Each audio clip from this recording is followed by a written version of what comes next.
très très bien, merci François. Et toi? Écoute, ça va aussi. Bon, allez, aujourd'hui c'est un épisode un peu spécial. On le tourne un jour plutôt que prévu pour des raisons de travaux d'infrastructure à proximité de chez moi qui risquaient de perturber notre enregistrement habituel du jeudi. Donc, enfin, personnellement, je suis un petit peu perturbé parce que je deviens comme un petit vieux. Très vite, je rentre dans des habitudes et, et j'ai l'impression que juste le fait de reporter d'un jour, enfin d'avancer d'un jour, ça me perturbe à fond.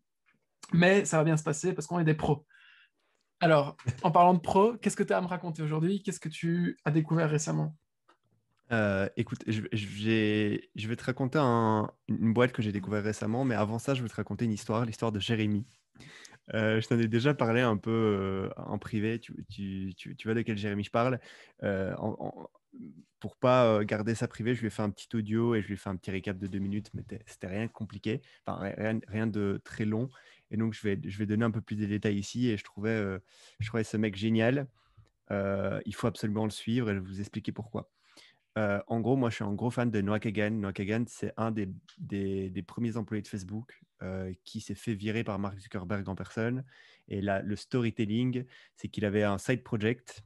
Et son side project, il le faisait en parallèle d'être Il était dans les 20 premiers employés de Facebook. Et Mark, un jour, lui a dit, bon, c'est ton side project ou c'est Facebook. Et lui, il a décidé son side project et donc il s'est fait virer sur le champ. Ça, c'est le petit storytelling. À chaque fois, son storytelling, c'est aujourd'hui, je pourrais valoir plus de 300 millions de dollars, mais bon, ou 200 millions, un truc comme ça. Et bon, c'est pas grave, en attendant, j'ai fait plein d'autres trucs. Et en gros, aujourd'hui, Noah Kagan, il a deux boîtes, un SaaS et une boîte de deal de SaaS. Donc, c'est une espèce de groupon pour les SaaS. Il a une grosse chaîne YouTube, il a un podcast, il a une newsletter avec plus de quelques centaines de milliers d'abonnés. Enfin, il est assez balèze dans le domaine du marketing aux US. Et j'ai découvert récemment qu'un de ses personnels employees, donc non pas des employés de ses boîtes, mais un mec qui bosse avec lui de très près, c'est un Français. Et c'est un jeune Français qui est, je crois qu'il a 20 ans, je ne connais pas son âge exact, mais il est tout jeune. En tout cas, il est dans la vingtaine.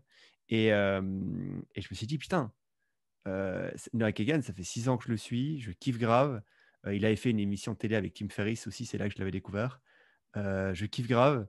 Merde, il faut que je parle à ce type-là, c'est en français. C'est rare en français comme ça qui se retrouve là où il est, tu vois. Et du coup, je l'ai contacté ce type, il s'appelle Jérémy. Je vous enverrai son Twitter et tout ça, tout ça. Et en gros, Jérémy, il a une histoire assez intéressante. C'est un Français qui vient d'Alsace. Très jeune, il faisait des études ici en France. Il a décidé de partir aux États-Unis, à San Francisco plus précisément, sans argent, enfin, avec très très peu d'argent. Et en fait, il a été ultra débrouillard. Ce qu'il voulait faire, lui, c'était entreprendre ou bosser pour des grands entrepreneurs. Il connaissait pas grand-chose à l'entrepreneuriat. J'ai l'impression qu'il connaissait pas trop. On a parlé longuement et il connaissait pas trop l'écosystème européen. De toute façon, il était un peu inexistant à l'époque où il s'y intéressait. Et du coup, il est parti à San Francisco avec pas trop d'argent. Mec ultra débrouillard. Il a une bonne gueule, il est sympa, il est tchatcheur, il a l'air trop gentil. Je peux comprendre en quoi il est débrouillard. Tu vois, tu vois que le mec, peu importe la situation, il arrivera à faire un truc, tu vois. Ça se sent, tu vois, chez les gens. Tu as des gens comme ça, toi, tu dois reconnaître. Tu as des gens comme ça où tu sens qu'ils pourront toujours se débrouiller. Et, et du coup, il a réussi à se faire embaucher par Tom Bilieu, qui était un gros entrepreneur connu dans la vallée. Il a vendu une boîte dans la nutrition qui s'appelle The Quest, enfin Quest Bar plutôt, pour 1 milliard de dollars. Et il a maintenant un programme et une chaîne YouTube autour du dev perso, entre guillemets, mais pas du dev perso scammer, mais du dev perso pro, qui s'appelle Impact Theory. Et en fait, par quelconque moyen, il a réussi à bosser pour ce type-là. Et en fait, il s'est rendu compte que euh, Tom Bilieu avait une vie euh, d'entrepreneur un peu extrême. Et en fait, sa vie, c'était sa boîte, et sa boîte, c'était sa vie. Et il s'est rendu compte, en travaillant pour ce gars-là, en tout cas, c'est ce qu'il m'a dit, que c'était pas cette vie-là à laquelle il aspirait. Et il aspirait à une vie d'entrepreneur un peu plus chill. Et en fait, il suivait un mec qui s'appelait Noah Kagan. Et Noah Kagan, en fait, c'est un peu l'archétype. Si tu t'intéresses un peu au lifestyle, aux semaines de 4 heures de Tim Ferriss, c'est un peu le mec qui représente tout ça. C'est-à-dire qu'il a fait des boîtes. Il a eu des occasions de faire beaucoup d'argent. Il n'a pas réussi à cause de Facebook. Enfin, il aurait pu faire beaucoup plus d'argent en restant chez Facebook. Mais il a grindé, il a fait plein de boîtes. Il y en a qui ont capoté, la majorité ont capoté. Quelques-unes ont réussi. Il s'est fait quelques millions. Et aujourd'hui, il arrive à documenter son processus et sa vie en aidant des gens à entreprendre grâce à sa chaîne YouTube, en aidant des entrepreneurs grâce à ses SaaS et en ayant des hobbies. Et je trouvais ça super intéressant parce qu'il m'a dit, Noah Kagan, genre, le mec a des hobbies et il arrive à consacrer du temps à ses hobbies. Et pour lui, c'est ça, en fait, le succès chez un entrepreneur. C'est pas un mec qui est H24 dans sa boîte et sa vie, c'est sa boîte et sa boîte, c'est sa vie. C'est un mec qui, à côté, arrive à avoir des hobbies et à faire des trucs. Et genre, par exemple, là, Noah Kagan, apparemment, il part pendant 2 mois faire un road trip à vélo. Et voilà, il peut se le permettre. Et en fait, et en plus, il documente en fait ses hobbies sur sa chaîne YouTube. Donc, en fait, c'est un cercle vertueux et ça fait partie de son personal branding et c'est assez kiffant. Et du coup, il s'est dit, tiens, je vais absolument bosser pour ce mec-là. Et alors, c'est là que la partie qui est intéressante. Ici, je vous ai fait un petit récap de sa vie et il a un podcast. Et le dernier épisode de son podcast, c'est une interview complète sur sa vie. Et vraiment, je vous conseille d'aller l'écouter. Je ne l'ai pas encore écouté en entier, mais elle est super.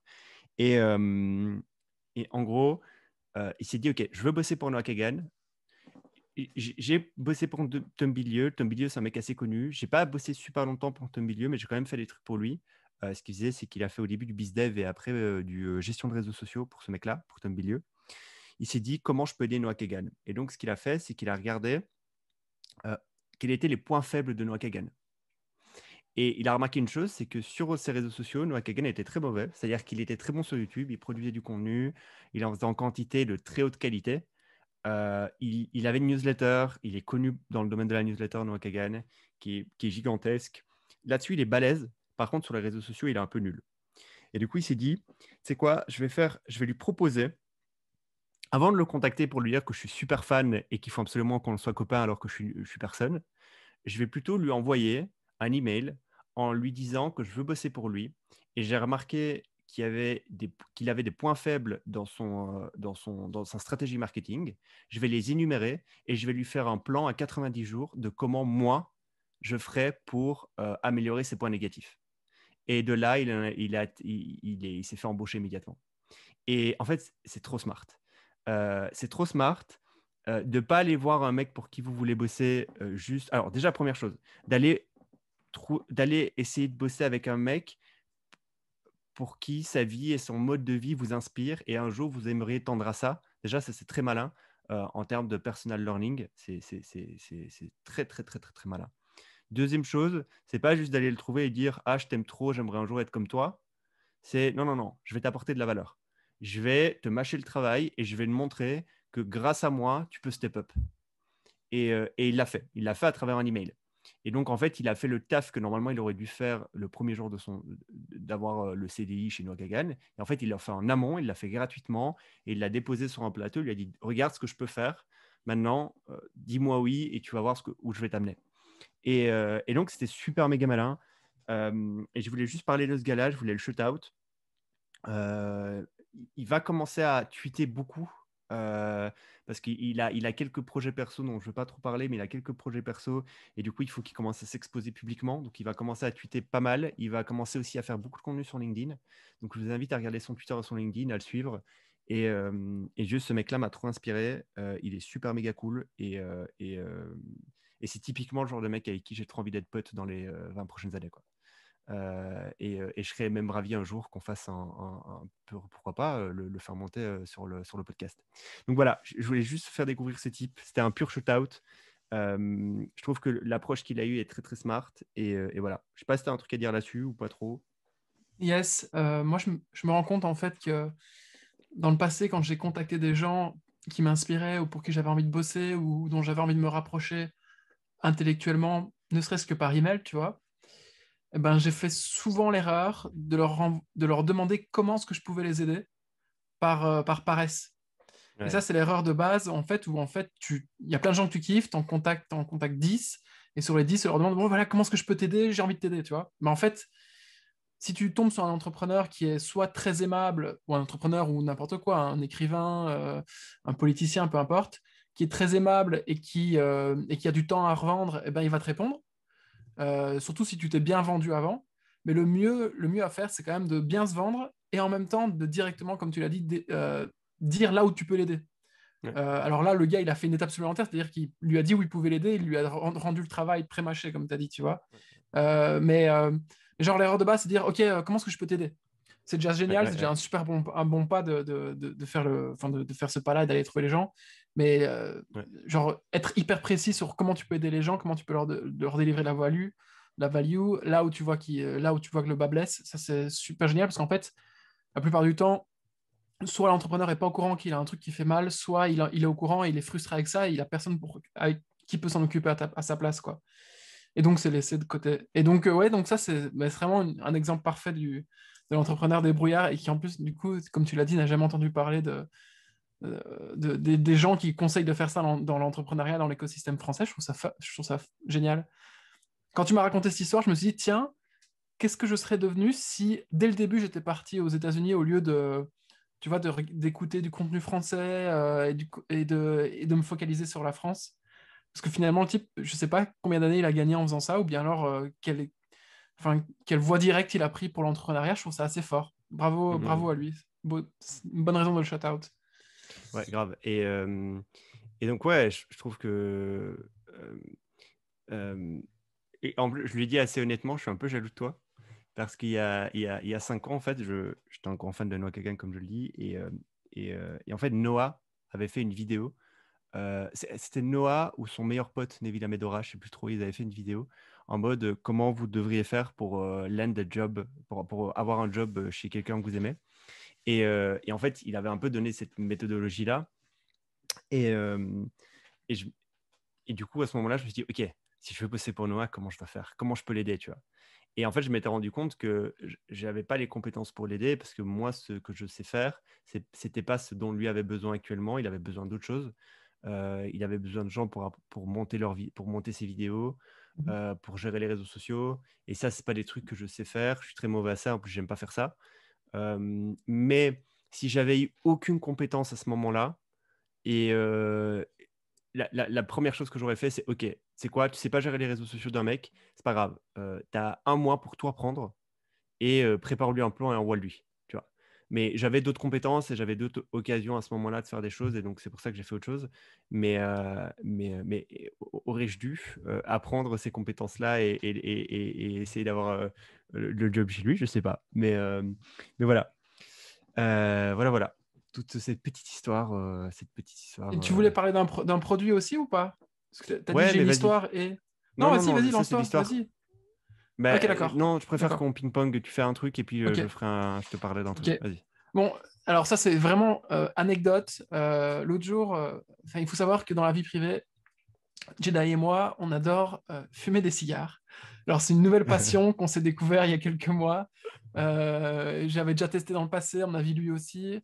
Et ça m'avait pas trop plu, mais en même temps, j'aimais bien. Et puis, et Jedi vous expliquera pourquoi lui, il kiffe. En gros, cette activité a repris il y a quelques mois. Et il y a une semaine, on est allé se balader avec un autre pote enfin, pour le coup, c'est Jedi qui a fumé un cigare et on en discutait, etc. Et je lui ai dit, putain, pourquoi est-ce qu'il n'y a pas un Vivino du cigare? Vivino, pour ceux qui ne savent pas, c'est une app qui permet aux gens en fait, de découvrir des vins. Donc, typiquement, le cas d'usage parfait, c'est t'es au restaurant, on te sert un vin, tu te dis, ah, je l'aime bien, ah, ou j'aimerais bien trouver des vins qui ressemblent à ça, ou j'aimerais bien me rappeler de ce vin. Et ben, tu peux, en photographiant l'étiquette, retrouver dans la database de Vivino le vin, et puis ensuite voir toutes ses caractéristiques, etc., son millésime. C'est une app qui a été fondée par Heini, Zachariasen. Je pense que c'est un Danois, donc rien à voir. Le type, il a jamais vu une vigne de vin, à mon avis, avant de voyager, tu vois, parce que c'est pas là-bas que ça Ça pousse. se met dans des grands Non, je pense vignobles. pas. Je sais pas. Je pense pas. Mais donc, en 2010, il a fondé ça. Ils ont levé en tout 220 millions de dollars Vivino? à date. Putain. Ouais. Et récemment, ils ont refait une levée de 155 millions de dollars. C'était un petit peu avant, c'était pendant le Covid. Donc une série D. Et donc, ça fonctionne super bien. Le gros enjeu en fait de Vivino, en fait, c'est de labelliser tous les vins. parce que ce sont des bases de données quelque part qui sont tout à fait disparates. Heureusement, c'est relativement codifié, notamment pour le vin français, etc., pour que les appellations soient respectées, etc. Il y a déjà il y a déjà une mise en œuvre de tout un tas de codifications, mais la labellisation dans un système de données informatique, ça c'est un truc qui s'est fait qu'à partir de 2010, quand Vivino a commencé à le faire. Ils sont 200 personnes dans la boîte et ils proposent en fait l'achat de vin aussi dans 17 pays. Donc l'app est disponible partout dans le monde, mais dans 17 pays, ils ont lancé ce qu'on appelle un e-commerce enable leur engin de recommandation en fait. Et donc, avec ça en tête, il y a 50 millions de downloads aujourd'hui, 50 millions d'utilisateurs. Alors, est-ce que ce sont des utilisateurs actifs ou pas, ça j'en sais rien. Mais on peut estimer grosso modo qu'il y a au moins la moitié qui utilise régulièrement, très régulièrement l'app. Leur plan à eux, en fait, c'est vraiment de build sur cette communauté qui utilise leur app régulièrement en leur proposant des vins qui leur correspondent bien. Et ça fonctionne plutôt bien. La preuve, c'est qu'ils lèvent de l'argent pour aller plus vite sur cet objectif de e-commerce. Et on s'est dit l'autre jour, en fait, ok, c'est bien Vivino et des Vivino-like, il doit y en avoir plusieurs, mais il n'existe rien pour le cigare. Enfin, moi, en tout cas, c'est ce que je pensais. Alors, déjà, tu m'as dit que tu avais déjà checké sur l'Apple Store qu'il y avait un truc. Moi, je viens de regarder l'autre jour et je n'ai rien trouvé d'absolument extraordinaire. C'est pas sur l'App Et on Store, dit, c'était une espèce de forum. Et dans le forum, tu avais un espace où tu pouvais traquer un peu les cigares ah, que tu avais fumés. C'était un ben forum voilà. plus qu'une app, je pense. Bah, du coup, ça, c'est l'idée du jour. C'est le Vivino du cigare. Je pense que c'est un petit projet pour enfin, quelqu'un qui est fan du cigare, Aficionado. un aficionado, de se lancer là-dedans. Je trouve que c'est vraiment pas une mauvaise idée parce que on s'est fait la réflexion, tiens, on n'enregistre jamais ce qu'on aime, on se rappelle plus pourquoi est-ce qu'on aimait un cigare. En plus, les appellations de cigares sont très compliquées à retenir aussi, comme les appellations de vin. Et finalement, il y a une vraie tendance sur laquelle on peut capitaliser. Et du coup, je suis allé sur un site web que tu connais, qui s'appelle starterstory.com. En gros, c'est un médium, un média de communication qui enquête sur tous les nouveaux business qui se lancent, nouveaux et anciens, avec des chiffres publics, etc. C'est un peu comme Indie Hacker, mais sur la version un peu plus raw, e-commerce, des vieux logiciels un peu pourraves, etc. Bref, et ben sur ce site-là, il arrive à lister une centaine de sites web qui vendent juste des cigares. Donc en gros, c'est même pas des Vivino, donc des plateformes qui rassemblent toutes les données, qui font un classement clean des données où tu peux vraiment après catégoriser les cigares que tu aimes ou que tu n'aimes pas. Et donc, c'est-à-dire qu'il y a un vrai besoin sur Internet. Je pense que les gens achètent des cigares sur Internet. C'est une niche qui est vraiment faite et refaite où tu peux acheter sur un e-commerce ton petit humidor, pardon, et où tu peux acheter des cigares, des coupes-cigares, etc., des guillotines. Et donc, je pense que c'est un truc qui est tout à fait sur lequel on peut tout à fait gagner de l'argent. Et si en plus la personne qui pourrait être intéressée par ça est fan de cigares, je trouve que c'est vraiment un truc à tester. Alors, je sais bien que en Belgique, en tout cas, la vente de cigares en ligne est interdite. Tu peux pas acheter des cigares en ligne. Hein. Et pour en avoir discuté avec notre fournisseur de cigares commun, euh, apparemment, tu peux, par exemple, acheter sur des sites hébergés en Suisse. Et c'est ça qui est donc, si ton site web est hébergé en Suisse et et que tu commandes quelque part ton cigare sur ce site web hébergé en Suisse, et ben à ce moment-là, ça va. Mais ça devient des complications un peu inutiles, quoi. Mais bon. Et donc voilà, c'était l'idée du jour. Je me suis dit que c'était marrant d'en parler. On s'était dit qu'on en parlerait dans le podcast. Est-ce que tu as envie de nous dire pourquoi toi tu kiffes le cigare? Ouais, après, je Euh, pense que par exemple, la version brute de ça, c'est une app avec Adalo. ouais, Genre, même en no-code, super simple. Fonctionnalité, tu peux prendre la photo de ton cigare, entrer le nom de ton cigare et lui mettre une note. Et potentiellement, tu prends les différentes saveurs possibles et imaginables d'un cigare. Et toi, ce que tu fais, c'est que tu le nourris d'une database. Et si par exemple, je sais pas moi, c'est un Romeo, bah, tu sais que le Romeo, c'est telle et telle saveur ou telle et telle. Enfin, je sais pas, je sais même pas comment on dit tellement je suis pas expert dans le cigare. Et du coup, tu as une. Enfin, ça peut être très très simple, quoi. Ça peut être ultra simple à faire. Et donc, si un fan de cigare, effectivement, il faut y aller. C'est super niche. À mon avis, c'est le genre de truc où si tu rentres dans des forums, dans des groupes Facebook, je sais qu'il y a Rapidement des trouver des newsletters solutions. sur les cigares. Il y a un mec qui a lancé une newsletter sur laquelle je m'étais inscrit, que je t'avais envoyé, où chaque semaine, il envoie l'analyse d'un cigare. Donc, il t'explique l'historique de la boîte qui les fabrique, il t'explique les différentes gammes de prix de cigares, il t'explique quand est-ce qu'il a été fabriqué, quelles sont les saveurs, ce genre de choses. Donc, il y a moyen de se plugger à ces newsletters-là et avoir des shootouts de leur part. Enfin, il y a plein de choses à faire. Pourquoi moi j'aime le cigare? C'est un vrai truc, c'est très méta. Je suis quelqu'un d'extrêmement pressé et qui a du mal à prendre le temps de savourer les choses. Et, et en fait, par exemple, je mange extrêmement vite. Je suis très souvent le mec qui a fini son plat en première table. Je marche extrêmement vite. Pas quand je fais des treks de 10 km, mais François, c'est quelque chose. Par contre, quand par exemple, je dois aller me chercher un café dans mon quartier à Paris, dans mon arrondissement, en 5 minutes, c'est plié. Et en fait, même l'autre jour, j'avais fait un tweet pour demander aux gens de m'aider, enfin de me donner des astuces pour arrêter d'être toujours dans le rush quand je marche. Euh, parce que j'ai l'impression que je suis en mode en jogging permanent, enfin en mode en train de courir en permanence. Et on m'a donné plein d'astuces. On m'a dit respire plus lentement. Ça se voit aussi quand je parle, j'articule pas toujours bien. Je speed. Et il doit y avoir plein de raisons pour ça. Je les connais pas et j'essaie de travailler là-dessus. La méditation m'a aidé à un moment donné, même si j'en fais plus, mais après je fais d'autres choses pour. Euh, et en fait, la première fois que François m'a parlé du cigare, euh, j'ai goûté juste par style. Je ne suis pas fumeur de cigarettes. Je déteste ça. Je m'étouffe au bout d'une taf. Donc, je fume pas. J'ai essayé de fumer quand j'étais tout petit. Enfin, quand j'étais tout petit, quand j'étais jeune, mais c'est mort. Ça marche pas. Par contre, là, la première taf que j'ai pris du cigare, déjà, il y avait une méthodologie. Et ça, j'aimais bien. Moi, j'aime les trucs où il y a une méthode pour apprécier un produit. Et donc, il y a une méthode pour apprécier un cigare. Et moi, la méthode déjà me fascinait. Je me suis dit, OK, c'est pas un truc où tu coupes, hop, là, tu termines ton cigare et c'est plié. C'est un truc où il faut prendre le temps de bien le faire. Et ça, c'est des choses que j'aime bien. Quand pour consommer quelque chose, il y a un processus qu'il faut mettre en place pour bien le faire. Euh, je pense que j'aime bien ça. Et ça va être très égocentrique ce que je dis, parce que du coup, ça te différencie de ceux qui le font bien, ceux qui le font mal. Et en fait, ça crée une espèce de compétition dans ma tête où je me dis, OK, moi, ça, je le fais mieux que les autres parce que je connais mieux la méthode que les autres.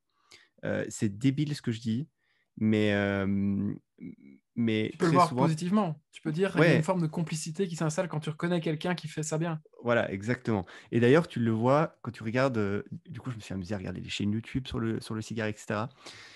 Très souvent, d'ailleurs, les mecs qui fument des cigares, ils ont un petit style, ils sont un peu. T'auras rarement un mec très réservé qui fume un cigare, je pense. Eux, c'est des Ça. dandys. Ouais. Ouais, voilà, tu vois. Et, et, euh, et très souvent, ils disent, voilà, ça, il faut le faire comme ça. Et si vous voyez quelqu'un qui ne le fait pas comme ça, c'est parce que ça, et c'est un amateur. Et en fait, ça met une classe, enfin, ça classe les gens, ça classe les amateurs et les apprenants et les pros. Et j'aime bien, moi, quand il y a des classements comme ça. Euh, c'est pas très de gauche ce que je dis, mais j'aime bien quand il y a des classements comme ça. Et, et du coup, déjà, c'est pour ça, c'est pour la méthode, le fait qu'il y ait une méthode. Et donc, j'ai essayé d'appliquer une méthode, de regarder les tutoriels sur YouTube. Euh, et ensuite, ensuite, j'ai goûté un cigare, j'ai trouvé ça plutôt bon. J'étais étonné. J'ai vraiment, honnêtement, au niveau du goût pur et dur, je trouvais ça bon. Ensuite, je trouvais que le style que ça donnait, c'était un style qui me mettait en confiance. Ça joue, je pense. Donc ça me plaisait aussi. Il rigole, il rigole François dans sa barbe. Et ensuite, par contre, une chose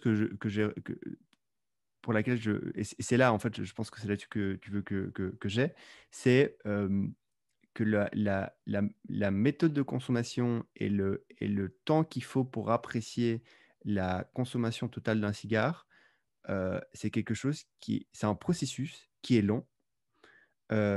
Et vu que je suis toujours dans le rush, je m'embrouille un peu, mais en gros, je vais donner un exemple très concret. La première fois que j'ai fumé un cigare tout seul, je me suis mis un podcast dans les oreilles et mon cerveau, il est parti en vrille parce que le podcast allait plus vite que la consommation de mon cigare. Et qu'au bout d'une heure de podcast, enfin 40 minutes, j'exagère, 1 heure, 40 minutes, j'étais là en mode, OK, bon, j'ai terminé. En fait, ce que j'ai fait concrètement, c'est que j'ai pris un cigare, j'étais au Champ de Mars, je me suis assis, j'ai allumé le cigare, j'ai hit play sur le podcast, et à la fin du podcast, j'avais toujours mon cigare qui n'était pas terminé. Et là, je me suis dit, wow. Tu vois, en plus, le podcast, c'était en 1.5. J'avais un peu triché, j'avais mis encore plus vite. Et en général, ce que je fais, c'est que j'écoute un podcast dans le Champ de Mars, puis je me lève et je rentre chez moi. Et là, j'ai terminé le podcast. J'ai voulu me lever et rentrer chez moi. Je me suis dit, mais non, en fait, tu n'as pas terminé ton cigare, mec. Donc, tu vas rester assis et tu vas terminer ton cigare. Et je me suis dit, merde, le cigare il va plus lentement que moi. Et en fait, il m'impose la lenteur qu'il a de sa consumption. Je ne sais pas comment on dit, du fait qu'il se consume. Et en fait, je sais pas, dans ma tête, ça a créé un- un- Un blip. une latence entre mon cerveau et ma volonté d'être dans le rush. Et en fait, l'objet que j'avais dans les mains, qui lui n'était que guidé par la physique, par sa physique, et je pouvais pas aller à l'encontre de sa physique. Et ça m'a, je sais pas, c'est très bizarre ce que je dis. Peut-être des gens vont prendre pour un ouf, mais, Non. mais vraiment ça m'a bloqué. Et puis je me suis dit bon bah, ok, bah maintenant prends le temps de le consommer avec le temps qu'il faut. Et j'ai passé un très bon moment. Et depuis, à chaque fois que je consomme un cigare, j'essaie de vraiment prendre le temps. J'essaie de m'adapter au rythme du cigare, non pas adapter le cigare à mon rythme. Et d'ailleurs, c'est une des règles aussi, c'est de ne pas vouloir tirer des tafs en boucle.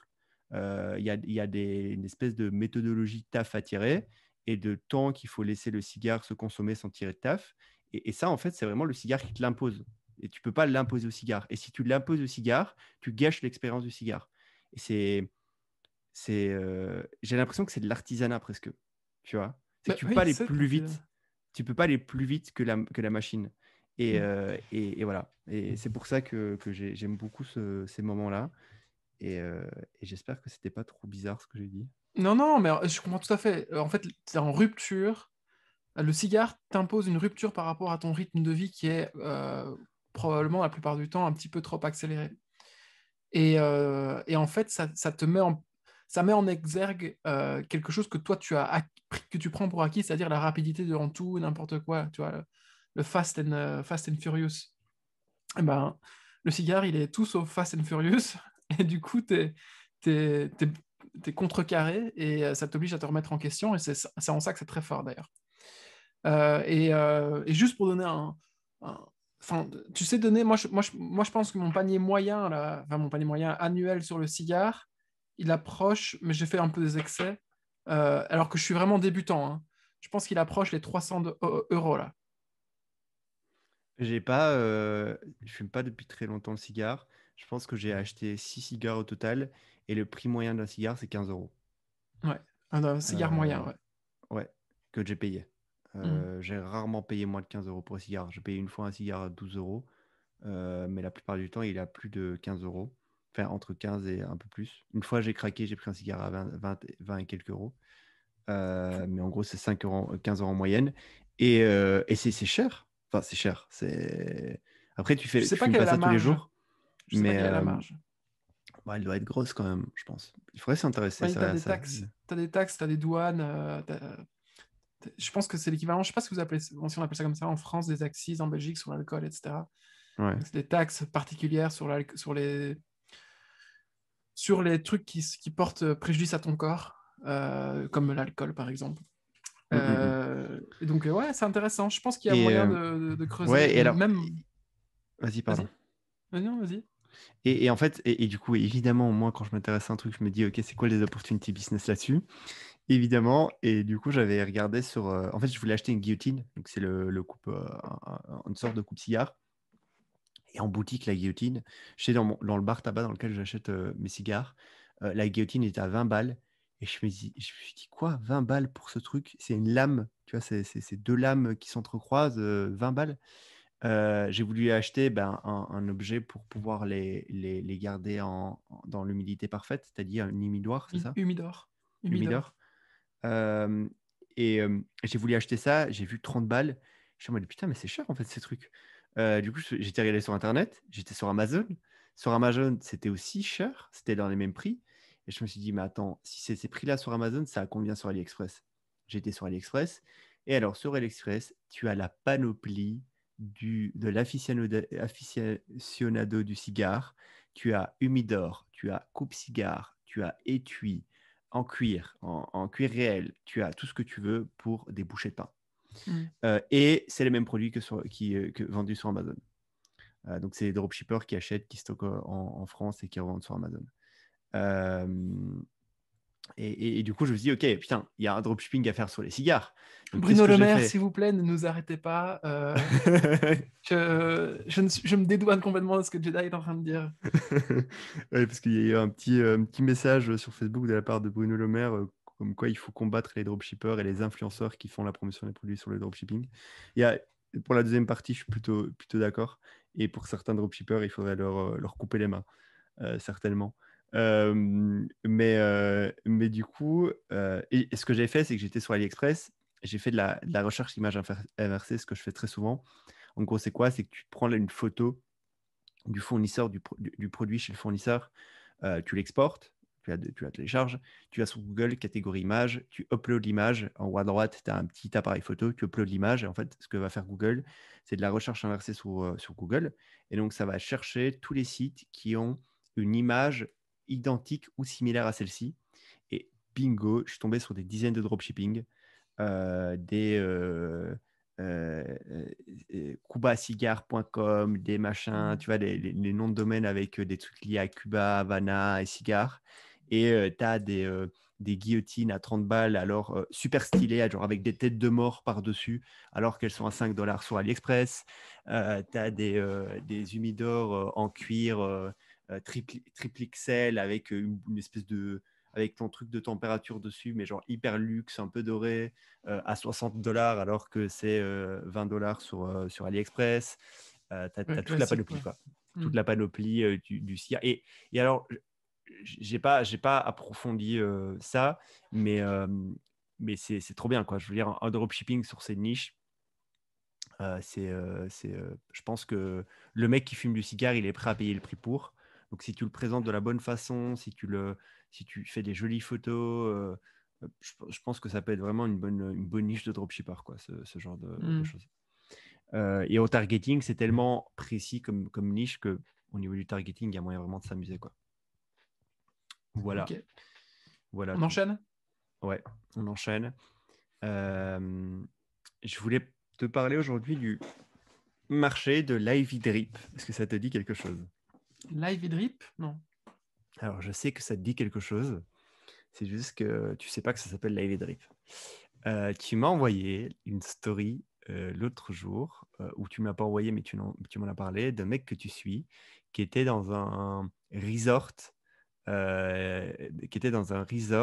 euh, assez luxueux. Et il a passé un séjour où il faisait plein de choses un peu bizarres.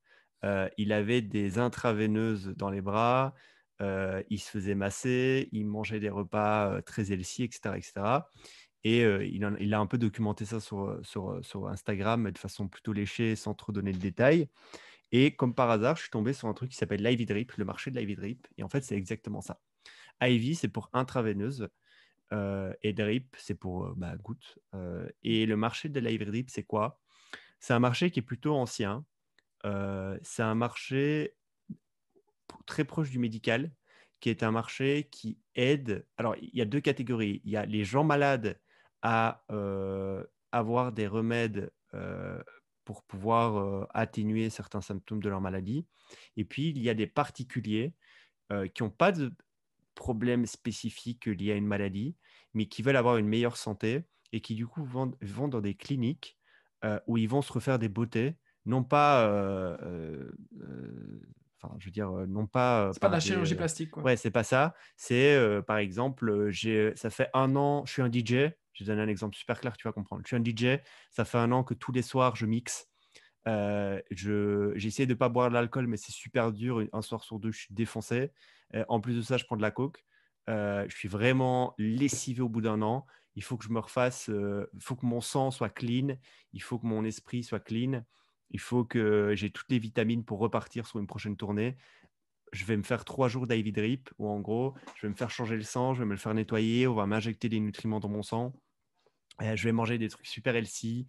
Je vais vraiment me refaire une beauté physiquement parlant à l'intérieur, quoi. Et en fait, du coup, à la base, tu avais ça pour les gens qui étaient vraiment malades, qui avaient vraiment besoin d'avoir des injections de vitamines bien spécifiques très régulièrement pour pouvoir supporter leur maladie. Et puis, tu avais ça pour les particuliers un peu riches qui avaient compris que leur santé était ultra importante, même un peu peut-être transhumaniste. Est-ce que ça, peut-être même, ça pourrait même tendre vers ça? Et ça coûtait très très cher. Tu avais des resorts comme le mec qu'on a vu sur Instagram, des resorts qui coûtent plusieurs milliers ou plusieurs dizaines de milliers d'euros pour le séjour de 2-3 jours. Mais tu sors de là et normalement, tu es censé être impec, tu as gagné 10 ans de ta vie, quoi. Et donc, à la base, tu avais cette distinction-là. Et en fait, depuis quelques années, bah, tu as de plus en plus de particuliers qui ne sont pas super riches, mais qui sont un peu aisés et qui ont compris en fait l'importance de leur santé, qui commencent à faire du sport, qui font attention à leur nutrition, qui vont faire des prises de sang régulièrement, qui vont faire des tests d'ADN pour savoir, tiens, c'est quoi les merdes que je peux avoir dans les 30 prochaines années, et si je veux faire des enfants, c'est quoi les merdes que mes enfants vont pouvoir avoir, et qui ont envie, du coup, aussi de se faire injecter un peu de vitamines. Ils vont prendre des compléments alimentaires. On a vu l'explosion des boîtes de compléments alimentaires par abonnement. J'ai même des potes qui font une boîte là-dessus et qui marche plutôt très bien.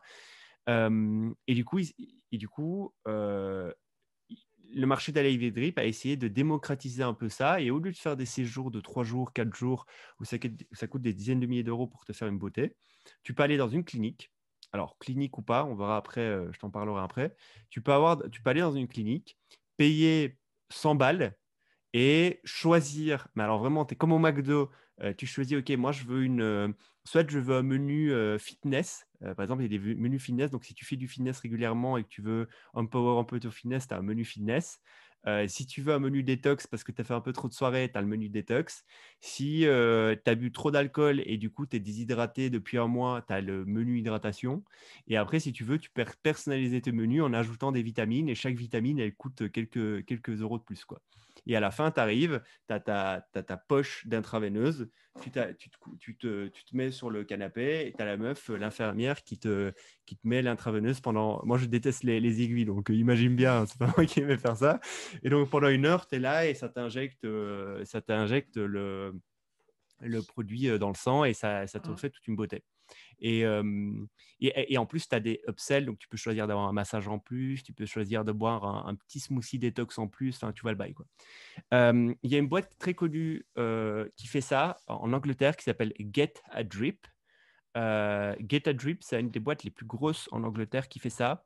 Et en fait, ils ont des stands un peu partout, centres commerciaux, dans des cliniques. En fait, ce qu'ils font, c'est que euh, tu as donc, comme je dis, des stands Get a Drip, mais tu peux aussi, si tu veux, acheter des produits Get a Drip et les vendre dans ta clinique. Donc, imaginons que tu as une clinique, je sais pas moi, de massage. Bah, si tu veux, si tu as quelqu'un d'opérationnel sur place et qui est licencié, après licencié, non, licencié, pas plutôt. Euh, il faut être soit médecin, soit infirmier, ou soit avoir une formation de secouriste ou avoir bossé au SAMU ou autre pour pouvoir opérer ce genre d'activité. Et si tu veux, tu peux acheter les produits Get a Drip et revendre des produits Get a Drip. Ou alors, si tu veux, tu peux carrément ouvrir une clinique en franchise. Parce que c'est là que je voulais en venir. Ce qui est intéressant avec Get a Drip, c'est leur modèle d'expansion, c'est les franchises. Donc en fait, tu choisis de bosser avec eux. Ils te trouvent l'endroit où ouvrir un Get a Drip, ils te donnent le matos, ils te donnent les assets marketing, ils font de la distrib pour toi. Et tout ça, comme si tu ouvrais une boulangerie, ben, tu ouvres un petit stand d'injection de vitamines dans le sang. C'est un marché estimé à 220 milliards de dollars en 2023. Il est en expansion assez fulgurante. Tu as vraiment presque une parabole. Euh, tu as regardé un peu Get a Drip, le site internet. Il y a pas mal de produits. Tu as vraiment plein de menus à la McDo et puis tu as plein d'upsells. Ils font même d'autres choses parce que maintenant ils upsellent aussi avec un test ADN. Parce qu'ils disent, ah, mais tiens, peut-être qu'on pourrait trouver le meilleur packaging de vitamines à te donner si on savait potentiellement les merdes que tu peux avoir dans 10 ans. Donc, tiens, pourquoi tu ne ferais pas en plus un petit test ADN pour 150 livres, tu vois? Et donc, ils te vendent un peu de tout. Et, et voilà, je trouvais ça. Ce qui est cool aussi, c'est le branding qu'ils ont créé autour de ça. Parce qu'aujourd'hui, en fait, ça, tu peux le faire si tu veux dans une clinique. Tu as plein de cliniques qui te permettent de faire ça. C'est juste que c'est toujours des hommes et des femmes en blouse blanche. Tu arrives dans une salle impersonnelle. Tu as l'impression, c'est comme si tu vas chez le dentiste, quoi. Et là, en fait, quand tu vas voir Get a Drip sur leur Instagram, c'est trop stylé, en fait. Les cliniques, c'est des trucs hyper colorés. Il y a des plantes le long des murs. Il y a des néons rouges et jaunes. Les employés, ils sont en pull hyper décontractés. Tu as l'impression que tu vas chez le coiffeur, quoi. Chez le coiffeur un peu bobo de Paris, quoi. Alors qu'en fait, tu vas te faire injecter un truc dans ton sang, là. Et en plus de ça, les poches, elles sont stylées. Genre, il y a des espèces de graffitis sur les poches. Genre, voilà, il y a un truc un peu lifestyle. Et je vois ça très bien chez certaines typologies de personnes, d'aller se requinquer un bon coup une fois tous les 6 mois avec un peu de vitamine dans le sang. Donc voilà, marché en expansion. Il y a plein d'opportunités. Il y a d'ouvrir une franchise. Get a Drip, dont je vous ai parlé, ils ont un système de franchise. Tu peux ouvrir une franchise partout dans le monde. Je pense qu'il y a moyen d'ouvrir des petites cliniques.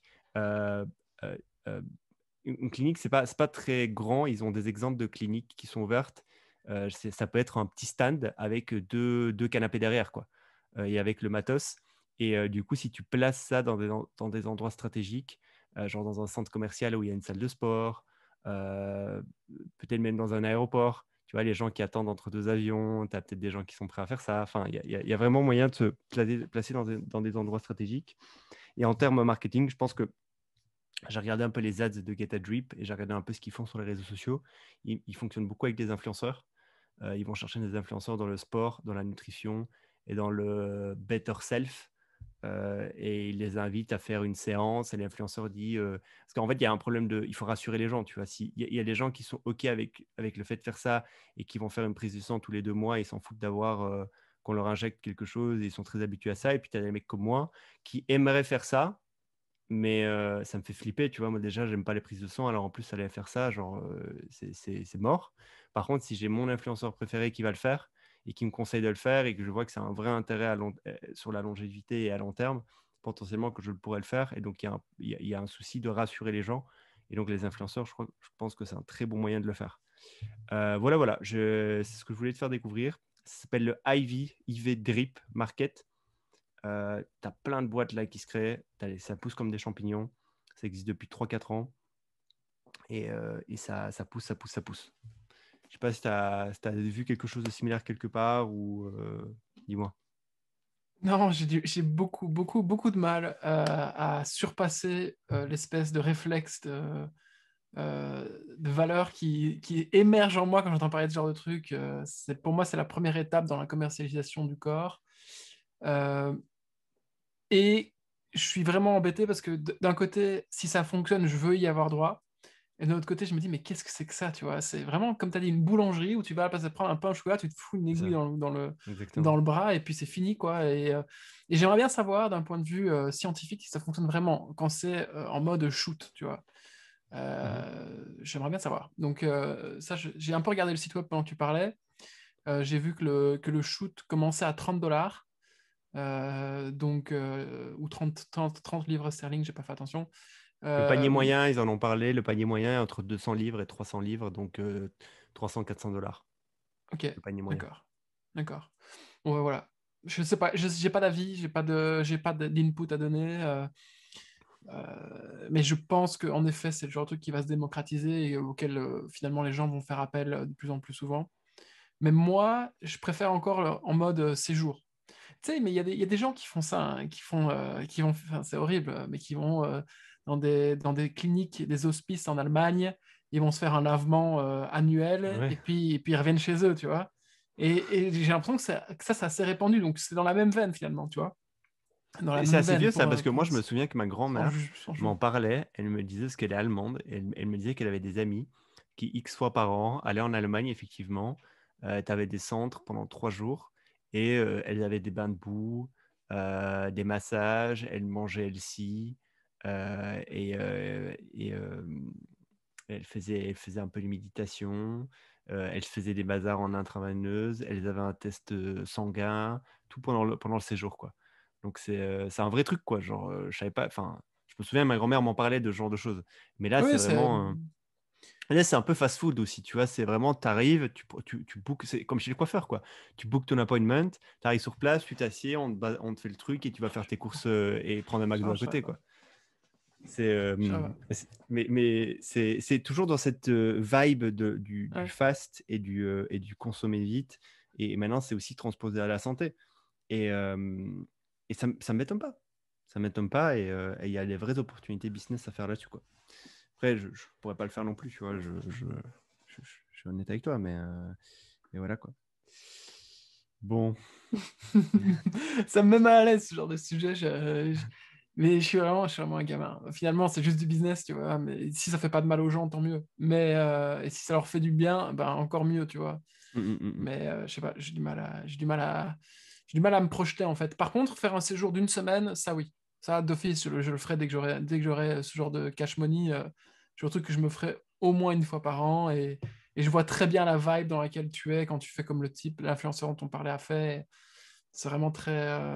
C'est mon style, tu vois. Mais c'était pas que en mode fast-food, tu vois. C'était vraiment Mm. l'expérience de luxe, être pris par la main pendant une semaine. Il faisait du sport, il mangeait aussi, comme tu as dit. Enfin bon, bref, voilà.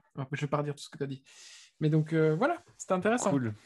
Je Est-ce que tu connaissais as un pas du petit tout, par truc contre, là? je connaissais pas du tout Heavy le Drip marché. Market, ouais. Ouais, Ouais. pas du tout.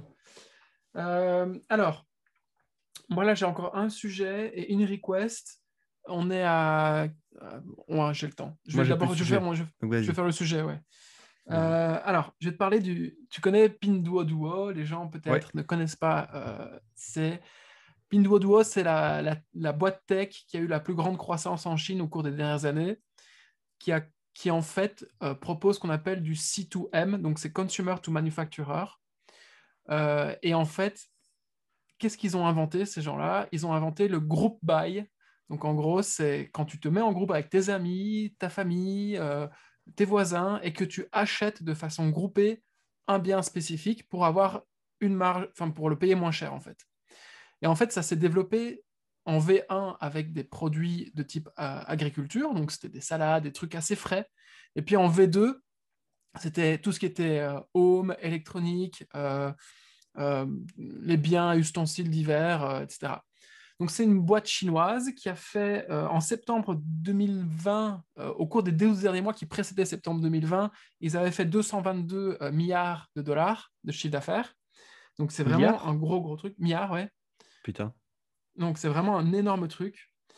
Je Euh, savais que c'était gros, mais à ce point-là, chaud, quoi. ouais, c'est 1,5 trillion de RMB. Peut-être que j'ai Ok. mal fait la conversion, mais à vérifier. Mais en gros, c'est en tout cas des dizaines, voire des centaines de milliards. Ok. Euh, donc ça fonctionne super bien. Et je me suis rendu compte, dans mes explorations de nouvelles boîtes qui se lancent, qu'il y avait un Pinduoduo qui était en train de se lancer en Europe et qui a été fondé par des franco-chinois, des sino-français d'ailleurs, peut-être, qui en fait ont un pied à Shenzhen et ont un pied à Paris. Et qui ont levé auprès de Jean de la Roche-Brochard là, avec Kima et qui ont levé et qui ont été pris à YC. Donc c'est comme ça que je les ai repérés en fait. Ok. Et en fait ça s'appelle minimal.co, donc Attends, je vais aller. mini MALL.co. Et eux ils se concentrent vraiment sur tout ce qui est home goods, donc pardon, les fournitures pour la maison et pour l'électronique. Et en fait, ils essayent de mettre en place. Là, tu vas voir, c'est une bêta qui n'est pas encore Attends, ouverte. c'est M-I-N. Mini, Ouais. mall, mall.co. Ah, ok, ok, ok. Ok, ok. Mall, pas mal. Ok, ok, ok. Ok, je suis dessus, Euh, là. Ouais. donc, la bêta est fermée. Il faut avoir. Je t'enverrai un autre lien. Tu peux taper scoot.minimall.co. Peut-être que tu verras plus d'informations. Mais en gros, ils se lancent vraiment sur les objets de maison, les Ok. fournitures pour la cuisine, etc. Et ils essayent vraiment de se lancer là-dessus. Alors, c'est tout récent. Je pense qu'ils en sont encore nulle part. Si tu regardes sur le LinkedIn, ils sont que deux. Et, ils font plein de choses. Et l'insight que j'ai en recoupant les liens, c'est qu'ils se sont lancés en commençant avec les masques. Donc en vrai, ils ont sourcé 300 000 masques en Chine pendant la période Covid. Et c'est comme ça qu'ils se sont lancés, à mon avis, c'est comme ça qu'ils se sont dit, bon, putain, là, on a un avantage, on arrive à sourcer rapidement des usines, on arrive à vendre les masques, ben, pourquoi est-ce qu'on ne le ferait pas sur d'autres produits, sur le modèle vraiment Pinduoduo. Et je trouvais ça génial. Donc, je voulais faire un petit background de Pinduoduo. Pinduoduo, ils ont commencé du coup avec du direct sales. Donc, en gros, c'est eux qui vendaient directement la marchandise aux consommateurs. Et puis, dans une étape 2, ils se sont transformés vraiment en une marketplace où, en gros, ils permettent à tout le monde, à toute personne qui vend, un peu comme sur Alibaba ou sur AliExpress, de venir se brancher sur la plateforme et de proposer des achats groupés aux gens, enfin des ventes pour des gens qui font des achats groupés. 90%, 90% pardon, du revenu de Pinduoduo, c'est des ads. Alors, qu'est-ce qu'on entend par des ads? C'est des keywords sur lesquels les manufacturers veulent ranker, c'est des bannières, c'est tout ça. Donc, c'est vraiment du digital marketing. 90% de leur revenu vient de là. Et les 10% restants, ça vient des payment fees. Donc, en gros, c'est quand tu payes un truc, tu as un petit pourcentage, un petit fee sur la somme. La plupart des achats sont faits par 2 personnes. Donc la moyenne d'achat groupé, c'est 2 personnes seulement. Ça, je m'y attendais pas. Seulement? Ouais. Et en tout cas, c'est ce que le Wikipédia dit. Et ce qui est intéressant, en fait, c'est de voir que tout a été pensé d'un point de vue utilisateur pour que tu sois poussé à l'achat et poussé en fait à inviter tes potes à te rejoindre pour l'achat. Et en fait, donc en gros, tu as une vente d'un produit. Toi, en tant qu'utilisateur, tu peux très facilement en fait répercuter ce produit-là dans ton réseau, dans ton social network, et faire des groupes avec les gens autour de toi de façon hyper simple. Et tu as un timer de 24 heures, donc en gros, ils font vraiment tout comme sur les dropshipping pourris, où tu as un faux timer qui décompte, là, tu vois. C'est assez connu comme tactique pour mettre une notion d'urgence dans la vente. Donc là, tu as un timer, tu as tes potes qui rejoignent le groupe, et puis avec le groupe, tu peux acheter beaucoup moins cher que si tu achetais tout seul.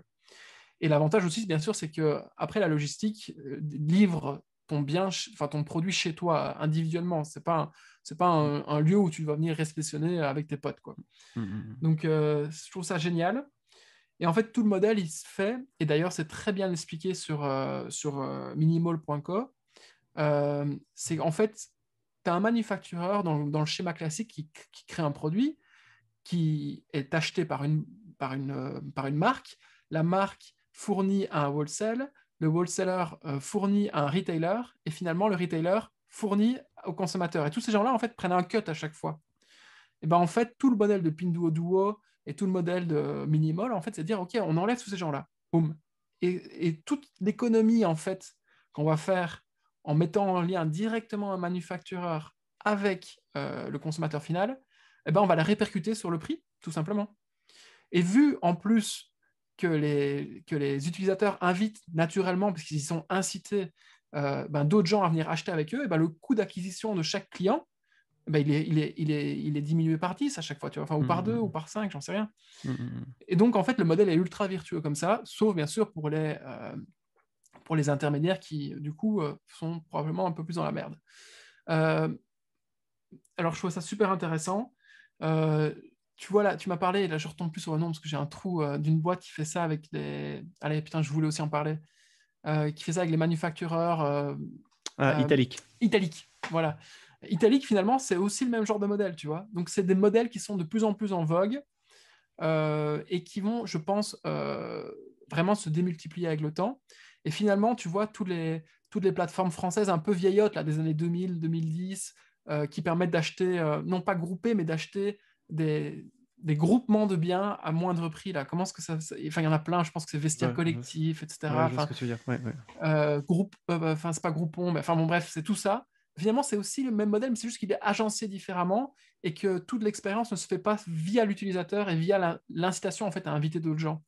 Et je pense en fait que ce changement de dynamique, c'est ce qui va permettre de créer des énormes boîtes en Europe, aux États-Unis et forcément en Chine, ça existe déjà, sur ce modèle-là. Et en fait, c'est juste un petit tweak en fait dans le modèle, parce que le modèle il existait depuis longtemps, tu vois, de proposer beaucoup moins cher à beaucoup de gens et puis en mode flash sales, acheter vite, etc. Tu vois, donc c'est un modèle qui finalement a déjà été éprouvé, mais juste en fait le fait de le penser à partir de l'utilisateur et de ce qu'on appelle maintenant le social selling, enfin le social buying, eh ben, ça change toute la Mm, mm, dynamique. mm, mm, mm. Et c'est assez incroyable de voir à quel point ce petit tweak eh ben, changera toute la donne derrière.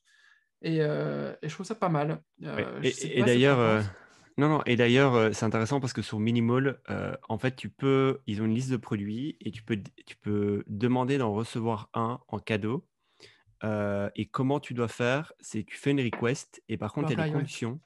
Tu dois, une fois que tu reçois le produit, indiquer les points forts et les points faibles du produit. Tu dois faire une vidéo unboxing, euh, genre trop stylé, il demande des exemples. Ensuite, tu dois faire 3 vidéos d'utilisation en contexte pour mettre en contexte l'utilisation du produit. Et en plus de ça, tu dois faire quelques stories chouettes sur le produit. Et c'est trop malin de leur part parce qu'en gros, si tu veux recevoir le produit, il faut de un que tu en parles ouvertement sur les réseaux sociaux et tu fasses du unboxing et montrer l'utilisation du produit qui est en fait la meilleure façon de présenter un produit, en tout cas pour les commerçants. Et donc, les utilisateurs vont le faire à ta place en échange d'un produit. Création de contenu, facile. Ouais, et en plus de ça, tu dois leur fournir tout ça dans un drive. Donc, eux, ils vont certainement réutiliser ça pour leur ads. Et donc, ils vont faire des ads Ouais. où tu vas voir la meuf en train d'unboxer sa machine à café, faire le café pour le mec le matin, lui apporter sur son bureau et tout ça. Tu vois. C'est trop malin. En gros, ils sont en train d'acquérir des assets marketing gigantesques, des influenceurs et des ambassadeurs à l'appel. Et le jour où ils font un vrai lancement officiel, en fait, ils vont avoir des centaines ou des milliers de personnes qui vont d'un coup distribuer leurs produits sur les réseaux sociaux. C'est très, très, très, très, très malin. C'est très C'est malin. du user-generated content. Et t'as raison, c'est la meilleure façon de faire du marketing, en fait. C'est quand tu incites d'autres gens à parler de ton produit à ta place. Ouais, ouais. Et je ne sais pas si tu te rappelles, il y a un Facebook Ads Hero qu'on suivait il y a longtemps qui s'appelle Dennis Yu, qui a été un des premiers à mettre en place dans les Facebook Ads à l'époque, bien avant tout ça, hein, où en gros, il faisait des collaborations avec d'autres marques ou d'autres Facebook managers, etc., pour, en gros, faire de la pub sur leurs produits de façon réciproque, tu vois. Donc, en gros, lui, il recevait le produit de quelqu'un d'autre. Le produit, la plupart du temps, c'était un cours ou un live stream à venir. Enfin, tu vois, vraiment du contenu. Et donc, lui, il propulsait le contenu de l'autre et l'autre propulsait son contenu à lui. Et il se faisait comme des échanges comme ça. Et en fait, ça faisait genre, et vu qu'il payait en plus pour que ça soit diffusé de façon beaucoup plus grande, mais avec le nom de quelqu'un d'autre, eh ben ça paraissait organique, ça paraissait nice, ça paraissait désintéressé, tu vois. C'était pas lui qui était là en train de dire, allez, bouffe mon produit, tu vois. Non, c'était vraiment son pote, mais on savait pas que c'était son pote, dont il avançait les ads pour parler de son produit à lui. Enfin, tu vois, je trouvais ça assez malin Mhm. à l'époque. C'était un truc qui m'avait assez marqué. Mais là, c'est exactement la même chose qu'ils sont en train de faire, minimal, quelque part. Ouais. Minimal, pardon. Et Bien. en plus, je trouve que l'URL, le nom de domaine est pas mal. Euh, Il est plutôt cool. alors après, ils Et sont que deux. J'ai regardé, vous pourrez regarder en cherchant un petit peu, vous allez trouver leur profil LinkedIn. Je suis pas sûr qu'ils sont ultra focus là-dessus. Le CTO, il a l'air de toujours travailler dans une autre boîte. Donc je trouvais ça bizarre. Et j'ai remarqué que la CEO faisait plusieurs choses à la fois, un petit peu comme la remarque que j'avais fait à l'époque sur Nathan Reznick, le fondateur de Sourcify.co, qui est sur le même genre de modèle, une fois de plus, l'outsourcing en Chine, enfin de manufacturing en Chine. Et lui aussi, il fait plein de choses à la fois. Et je me suis dit, tiens, qu'est-ce qui se passe? Ça a l'air d'être ouais. Après, je sais pas ça a l'air d'être assez récurrent. Ouais, je sais, toi, te t'aimes pas baser quand je sur fais ça. ça. Je Ouais, sais que parce t'aimes que pas quand je fais ça. en fait, les gens, ils ont des trucs sur LinkedIn et en vrai, ça se met, ils font totalement autre chose. T'en as mille des exemples Ouais. comme ça. Et Ouais, mais en c'est quand vrai, même chelou, hein. Non? ouais, Enfin, ça a l'air ouais, d'être un truc qui met à jour, etc. Tu vois, donc, c'est pas genre ouais, le vieux profil LinkedIn qui date d'il y a 10 ans. Ça a l'air d'être mis à jour régulièrement, etc. je sais pas. Donc, je me suis en tout cas posé la question, tiens, est-ce que c'est focus ou pas? Maintenant, s'ils ont levé des fonds et qu'ils sont passés chez YC, j'imagine que ça l'est. Ouais, je pense. En Euh, tout cas, ils doivent montrer qu'ils sont focus pour pouvoir passer les barrières. Non, c'était ouais, trop bien. Trop bien, je connaissais pas. Et visiblement, pouvoir commander des produits groupés moins chers. Moi, je suis pour, hein. Surtout l'électroménager, tu vois, les machines à café. Là, je vois qu'ils ont des machines à café. C'est typiquement le genre de produit qui coûte vite cher. Et tu connais bien un peu tous deux qui sont chauds pour en acheter une. Et si tu peux l'avoir 30% moins cher, moi, je prends, hein. Je suis le premier à prendre. ouais, Donc, c'est sûr, c'est sûr. donc c'est sûr, ouais. Cool, cool, cool, cool. Bah écoute, j'ai pas de sujet, moi. J'ai pas de truc à te faire découvrir. Ça fait déjà un peu plus d'une heure là qu'on fait. Enfin, ça fait pile poil une heure. Euh, j'ai pas d'autre chose à te dire. On arrête là? Ok, arrêtons là. Ok. Que doivent faire nos viewers? Je te laisse cette fois-ci Il inciter. faut, il faut liker, il faut subscribe, il faut partager et partager la vidéo à un pote ou à une pote qui kiffe l'entrepreneuriat et qui a envie de découvrir des nouveaux projets. Et vous pensez peut-être que ça l'intéresserait de nous découvrir. Donc voilà. Et est-ce qu'il y avait d'autres choses est-ce qu'il y a d'autres choses à dire? Ah 5 oui, étoiles sur mettre l'Apple 5 Podcast. étoiles, etc. Sur l'Apple Podcast. Si vous allez Ouais. sur l'Apple Podcast, 5 étoiles, s'il vous plaît, les gars, et les meufs. 5 étoiles, 5 étoiles. Ça va vraiment nous faire skyrocket sur l'Apple Et Podcast. des On monte bien commentaires. sur Et l'Apple des commentaires. Podcast. Et des Et des commentaires. commentaires. Et des Ouais. commentaires. Bon, je te laisse. C'était un plaisir et on se voit la semaine pro. Yes, à la semaine pro. Ciao. Ciao, ciao.